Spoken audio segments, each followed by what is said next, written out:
So now, a new podcast with John Mormon, who is going to be our speaker today in the spotlight, who is our current president of our Rotary Club of Fort Lauderdale South. So, John, thank you so much for making time to share about you, your journey with Rotary, and we'll keep asking questions and going back and forth in this conversation. So, let's start with you introducing yourself, who you are in your work as a Rotarian and as a father. Hello, Christelle. Thank you for having me. And I'm the Rotary Club president for the 2023-2024 year. So who am I? I'm John Mormon. I'm the third child of Bob and Barbara Mormon. Was born in Naganya, Guam. He was in the Navy. My father was in the Navy at the time, and we moved back to South Florida when I was very young. So I'm not technically a Floridian by birth, but I have lived here for the last 43 years. So I consider myself Floridian. I like the sun. I like the smell of the beach and the ocean, and I'm not a fan of cold weather. I don't like all the layers of clothes you have to put on to simply walk out of your house. Uh, but other than that, I'm good. I am married to my wife Mona. We've been married for 13 years now. We have one child together. His name is Brian. He just turned 9 years old, and he's been to several Rotary meetings. He has. Never been to an international conference with me.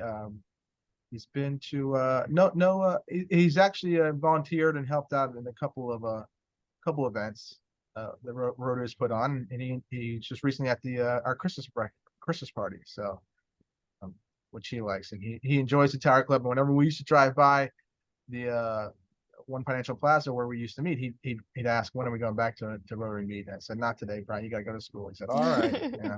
And I knew he was just trying to get out of going to school. So, you know. But he could say, let's go play somewhere, Dad. He's actually saying, hey, let's actually skip to do this. So that's Yes, pretty cool. yeah. And he enjoys doing service projects with me and helping out. So it's good. And I think it's good for him to learn and to see that. Right. Being involved. Yeah. And your brother is also a member. Yes. So my brother is a member of this club, and my father is a member of the downtown club, and my grandfather was a member of the Coral Gables Club for many, many years. It was interesting because my Family uncle, affair. yes, it is, and my uncle in Coral Gables, he decided to join the Lions Club because my grandfather was in the Rotary Club. So, yeah. Okay. So what got you to get involved? I mean, it seems like it's a family tradition to be a Rotarian. Plus, you got your son started as well by joining us. Um, So how did you really start? I always liked doing service projects and helping other people, and just, you know, I like being hands-on kind of person. Um, and my father was in the downtown club, and I could, he liked that club. He likes taking a 2 hour lunch in the middle of the week, and that's his thing. I couldn't do that. That's not, that's a big commitment. Friday morning works great for me. It's a great way to start the Friday. It's a great way to start the weekend. Um, no, I I think I get more out of helping people than I do actually helping the person themselves. I don't want to sound selfish or anything like that, but I realize I'm doing something good, and it's out of the kindness of my heart, but also because there's a need. There's always going to be a need, but if I can do something to help out, I'm more than happy to. So how long have you been a member? Almost since 2011, I probably joined. 2000, late 2010, 2000, almost 13 years. Nice. So, yeah. Yeah, and I Time like to flies when point you're out, having fun. Go ahead. I'm right. sorry. Yeah, and I was going to point out how, you know, in other podcasts we've also shared about how choosing the club makes a difference based on schedule, based on the number of members, because we are a smaller club, and then we meet Zoom versus some people like to meet every time in person. So that's the beauty of Rotary in general as an international organization, is that there are so many options based on the person's preference. And we can see that even in your family, how, each person has a different style and prefer like a lunch one, you like first thing in the morning, and to start the day as well as to start the weekend. So I love that. And from our different what we do as a club, well, actually, no, tell me more about as a president. How has that been for you? So this is my third year. which is fun. And every year is different. Every year has its different rewards and challenges and stuff like that. This is it's been on Zoom, which is great because, like you said, we have had speakers from all over the country. We've had speakers from Ireland. We've had speakers. We've had guests from in Italy. I mean, it's great. It's nice to see, and um, it's just it's different now because I'm a little bit busier just with everything, but it's still rewarding in itself, you know. And the Right. fact that the members, trusted me and appreciated me, so it's good. It's That's gonna good. it's a fun year. Right. What about the projects that we are actually involved in? And I know sometimes we pick on one project that we're going to go ahead and collaborate with, but the projects that we hold with our club, which one do you, I won't say favor, but like you really find enjoyment in? And it's like, I love this and why? Like from just picking one. I would have to say a dictionary project. One, Hmm. because literacy is a huge goal to try to accomplish.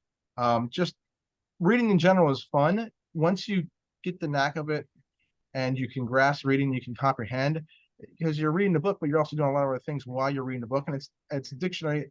Yeah, it's a dictionary, but it's also a lot of other things. But giving it, being to be able to give it to the children, it's a lot of fun because um, a lot of times it's the first time they ever have the first book they've ever owned, and they can put their Hmm. name in it, and it's a thesaurus, and it's a sign language, it's an almanac. But it's really neat because one, they get out of class for a little bit, and they get to meet a Rotarian or a professional, and then here I am, or here we are, giving them a dictionary, and and they get to take it back to their classroom and do some more daily activities with it or some work, but then they also take it home and show it to their siblings or their parents, and really get excited about reading and getting excited about learning. And that's a great thing, Right. because reading is fundamental, and it's night and day if you can comprehend, read, and understand things. And just if you can, it's just that it's a tough go ahead. Hmm. So I'll tell you a quick backstory about my great grandfather. He dropped out of school early at eighth grade because he knew that if he waited till summertime, there'd be a lot of kids looking for work. Um, but so he dropped out of school. He didn't graduate eighth grade, but because he knew how to read and write back in those days, this is probably in the early 1920s, late 1910s.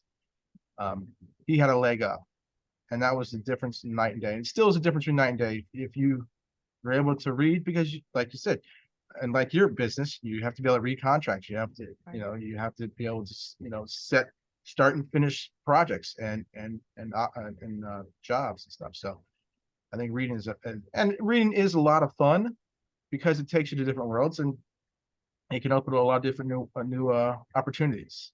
So Definitely. Yeah. I It's think that's a great project to have. I agree. And some people would say, well, there's our devices, right? Like the cell phone, they can Google, but actually those kids that we actually bring those dictionaries to, they may not have access to their cell phone and Google to get information. So that's why the dictionary, and like you said, having their own intangible book that's their own makes a difference too. Yeah, No. yeah.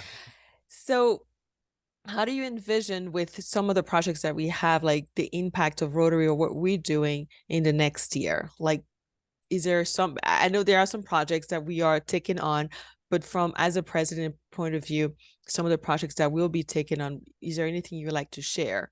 An aspiration or something that's coming up? Well, I know we're trying to partner with some new, different people, and tag along with some of their projects. I think again, just the literacy program of it is exciting. Um, and again, meeting new people and meeting new contacts, and just spreading the word about Rotary International and Rotary Club of Fort Lauderdale South, and just you know letting people know that there's help out there, and you shouldn't feel despaired just because you're in this situation right now in this time period in life doesn't mean it can't get better and grow exponentially. So it's exciting. Right, definitely. So, for the people who are watching who may not be Rotarians, what would you advise them when they're looking for a club? Like, what would be the top? three things to look for, or why would they want to join? In let's specify to you, we don't just sign up for Rotary, you actually have to get invited. So what would be the top three things as to why would somebody be interested in being a guest or even being a member? That's a great question.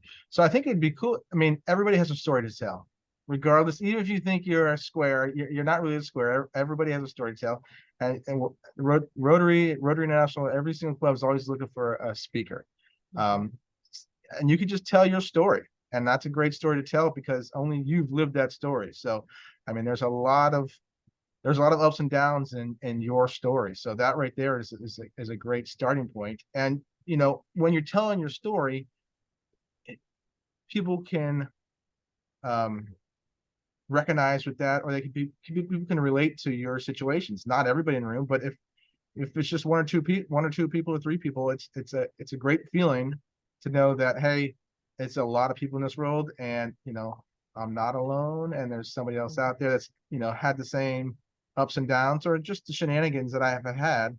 Um, but I think finding a club that fits is a good fit for you. It has to be with your time constraints.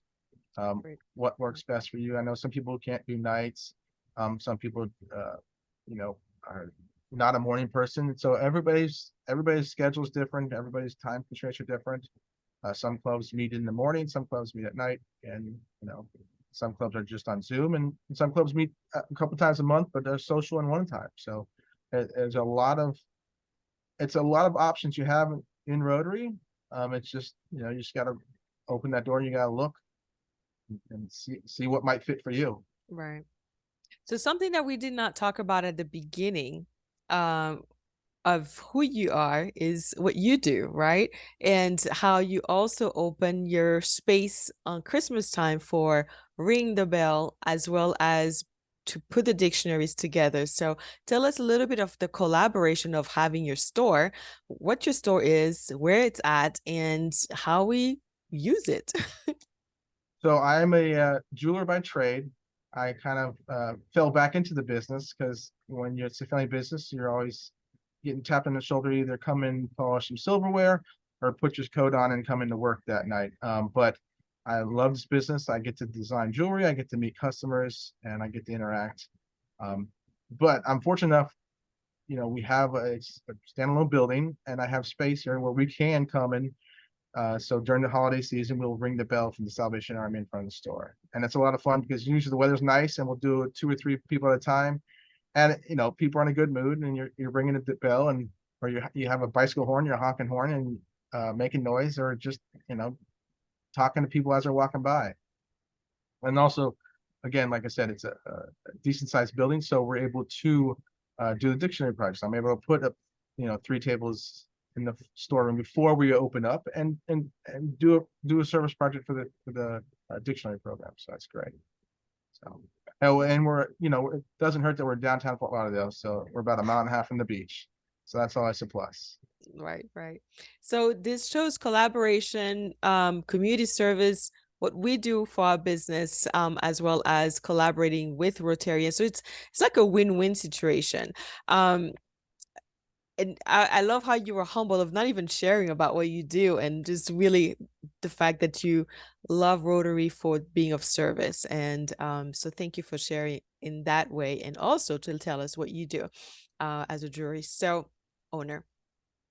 Any last words you'd like to share for the audience, for people who are watching on social media, as to Rotary, who Rotary is? Because this is a point of kind of, not kind of, to show visibility for Rotary, for our club at Rotary as an international organization in general.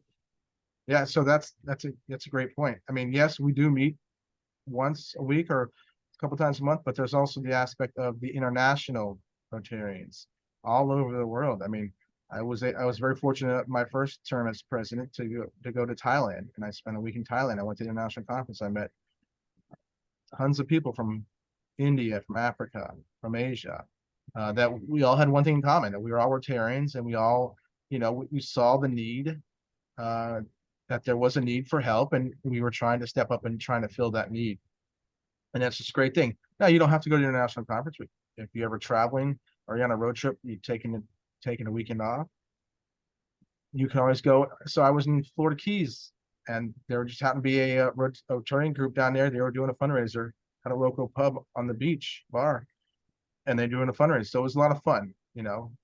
Um, Making Another new case in friends. point, I was at church a couple years ago, and there was a couple that were visiting us, visiting here. They were on a cruise, and they were from, I want to say it was from Vietnam, and he had a Rotarian hat on. So I immediately started talking to him, the funny thing was they were also Rotarians, but they also want to enjoy business. So it was just, you realize how small the world is. Yes, it's big. There's what 7, 8 billion people now in this world, but when you think about it, it's a small planet. So it's nice, and Rotary is one aspect of it, but again, there's 1,000,003 or something like that in the world, and and if you don't, I mean, I don't want to say you don't. There's international projects you can get involved with. You want to go and build houses in Haiti, you can go build houses in Haiti. If you want to go to North Africa and distribute bicycles to help to change people's lives with bicycles, you can do that. It just depends on what you want to do, what what do you have the itch for that year, or that day, or that month. Mhm. So, and Rotary has that. You have that opportunity through Rotary. You can be in South Florida one day, and the next 4 or 5 months you can be in South Africa. So it's great. Yeah, it's great. Great community to be a part of. So thank you Yes, again, John, for what you do for us as a president for the third time, I believe you mentioned, right? Third time yes. president of the Third of time's a club. charm. Third time's a charm, and you're doing an amazing job. Feel free if you are interested in visiting us to join us from 8 to 9 on Fridays. And it's really during the holiday that maybe we might be skipping, but otherwise, we're always doing our Zoom call. And from time to time, we'll be in person. And we also have our Samaritan Club that meets twice a month. So if you're interested in the social one, let us know. But again, thank you so much, John, for what you do and for this podcast. And thank you, everyone.